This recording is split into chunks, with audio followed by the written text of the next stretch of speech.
Dans cette vidéo, j'utilise le principe de 100 cœurs et de simili qui apparaît dans la saga des Kingdom Hearts. Pour faire simple, tant qu'un Kaku succombe aux ténèbres, il devient un 100 cœurs et un simili. Un simili est une sorte de carapace vide sans émotion et un 100 cœurs à peu près le même principe. Mais il peut quand même ressentir des émotions sur certains paramètres. Bonjour, bonsoir, soyez le bienvenu dans ce résumé des moments geeks. L'histoire commence quand un phénomène nommé explosion du multivers se produisit. Cette anomalie a mélangé le monde réel et de multiples univers tels que le jeu vidéo, les comics et les mangas. Après ça, l'État décida de créer une unité qui s'occuperait de réguler tout ça. C'est à ce moment-là que le jeune garçon nommé Rikusa entrait en scène. Il est rentré dans cette association et est devenu un porteur de Keyblade. Quelques jours plus tard, il reçoit une drôle de cartouche. Il décide de la jeter à la poubelle. Mais malheureusement, la cartouche était possédée par Ben. Quelques semaines plus tard, Riku se fait envahir par les ténèbres, mais au moment où il avait sombré, il put revenir. Après cela, un mystérieux garçon nommé Oni fit son apparition.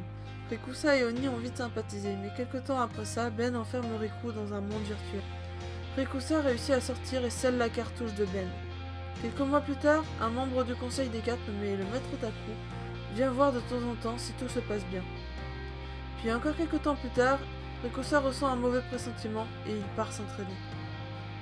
Quand il revient, il voit Oni blessé. Après ça, Riku et le mystérieux garçon masqué s'affrontent. Rikusa remporte le combat.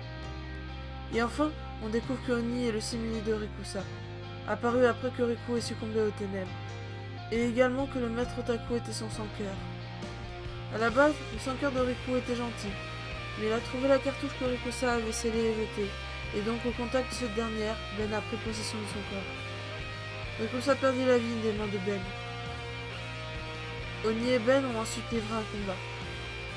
Oni avait décidé de se sacrifier une fois que Ben aurait été mis hors d'état de nuire. Il voulait se donner la mort. Ben expliqua que même si son corps mourait, son âme resterait en vie. Et à ce moment-là, la volonté du sans-cœur reprit le dessus et emmena Ben dans sa chute. Après cela, Oni se donna la mort. Quand un sans-cœur et un simili disparaissent, l'être original réapparaît. Rikusa put avoir une dernière discussion avec Oni, ainsi que son sans-cœur. Après ça, Rikusa partit en dépression. Mais au fur et à mesure, il est en train de reprendre du poil de la bête. Après ce complot des ténèbres, il décide de partir en voyage pour apprendre à maîtriser les ténèbres. Il finit par se recueillir sur la tombe d'Oni et de son sans-cœur, puis il partit pour de nouvelles aventures.